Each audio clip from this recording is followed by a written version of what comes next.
bạn chỉ biết số lượng con cừu chẳng trong video này khi nâng 2 nhầm pi rồi biết trong cái tiền vôแต่ตรงជាមួយនឹងសម្រងអវត្តមានសហូបបាយពេលព្រឹកណាបាទអញ្ចឹងដើម្បីធ្វើបែរឥឡូវឧទាហរណ៍ថាលោកគ្រូអត់បានស្រង់វត្តមាននឹងចូលក្នុងប្រព័ន្ធរបស់យើងទេអញ្ចឹងដើម្បីលោកគ្រូគ្រាន់តែស្រង់ចូលនៅក្នុង wiki school ណាបាទអញ្ចឹងលោកគ្រូទៅនេះទៅ wiki school មកដើម្បី copy អ្វីដែលលោកគ្រូបានស្រង់ហើយអញ្ចឹងទៅកន្លែងនេះយើងរបាយការណ៍ណាបាទជ្រើសថ្នាក់ខ្លួនឯងមកបាទបន្តទៀតជ្រើសខែមកហើយធ្វើរបាយការណ៍មក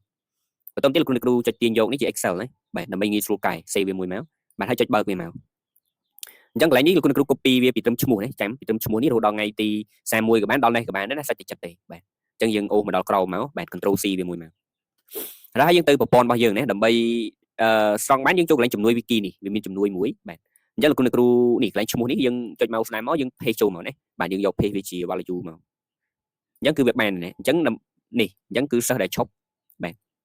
អញ្ចឹងលោកគ្រូត្រូវធ្វើការ copy វាណាបាទឧទាហរណ៍ដូចកន្លែងតំណែងវាចន្លោះអញ្ចឹងណាបាទអញ្ចឹងគឺលោកគ្រូ copy ពីត្រឹមនេះមកបាទបើស្អីយើង copy ទាំងចន្លោះអញ្ចឹងគឺវានឹងរំលងថ្ងៃនៅក្នុងប្រព័ន្ធរបស់យើងណាអញ្ចឹងយើងមើលទៅបាទឧទាហរណ៍ដូចសប្តាហ៍នេះគឺវាអត់មានចន្លោះទេអញ្ចឹងយើងអាច copy ម្ដងមួយសប្តាហ៍បាននេះយើងយកControl C មក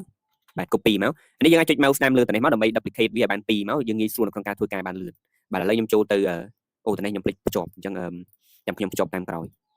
បាទអញ្ចឹងលោកគ្រូសំទោសបាទយើងទៅកន្លែងសម្រងវត្តមានណាបាទអញ្ចឹងលោកគ្រូធ្វើការ paste វាចូលមកនេះបាទឧទាហរណ៍ថានេះថ្ងៃទីមែនថ្ងៃទី8ដល់ថ្ងៃទី13នេះខែធ្នូនេះបាទអញ្ចឹងយើងទៅរកខែធ្នូមកបាទអញ្ចឹងយើងពីមិញរួចណាបាទនេះយើងដាក់ cursor ទៅនេះចុច mouse ស្ដាំហើយយើងយកកន្លែង paste ជាលក្ខណៈ value នេះ mouse អញ្ចឹងយើងនឹងទទួលបានវត្តមានសិស្សចូលហើយអញ្ចឹងនៅពេលដែលលោកគ្រូធ្វើបែបនឹងរួចអស់ហើយសូមបញ្ជាក់ណាបើសិនជាករណីថ្ងៃនឹងឈប់បាទករណីថ្ងៃនឹងឈប់អញ្ចឹងលោកគ្រូចុចជ្រើសយកលេខ1មកអានេះដូចថ្ងៃទី29ខែ12យើងគឺឈប់អញ្ចឹងយើងជ្រើសលេខ1មកអញ្ចឹងនៅពេលដែលលោកគ្រូធ្វើកិច្ចការនឹងអស់ហើយបាទធ្វើកិច្ចការនឹងអស់ហើយអញ្ចឹងខ្ញុំនឹងចូលទៅកន្លែងសិស្សហូបបាយនេះបាទដើម្បី print យកតែម្ដងនេះបាទអញ្ចឹងយើងឃើញថាដូចថ្ងៃទី29នេះគឺថ្ងៃឈប់នៅ29ខែ12ណាបាទអញ្ចឹងគឺវាដាក់កំហមកយើងស្រេចបាទអញ្ចឹងចំពោះហត្ថលេខានេះគឺចុះឲ្យអូតូម៉ាទិកតែម្ដងគឺយើងអត់ចាំបាច់ធ្វើអីច្រើនទេបាទហើយនេះយើងអាចជ្រើសខែបាទលោកគ្រូមានខែណានេះខែវិច្ឆិកានេះខែវិច្ឆិកាឆ្នាំ2024យើងណាបាទអញ្ចឹងយើងបានស្រង់រួចហើយបាទឧទាហរណ៍ដូចខែមករាយើងអត់តន់ខែកុម្ភៈយើងអត់តន់ដល់ទេអញ្ចឹងគឺវាដាក់47 21មានសិស្សសរុបសិនណាបាទប៉ុន្តែនៅពេលដែលយើងបានដាក់វត្តមានចូលវានឹងធ្វើការប្រែប្រួលទៅតាមជាក់ស្ដែងនឹងទៀត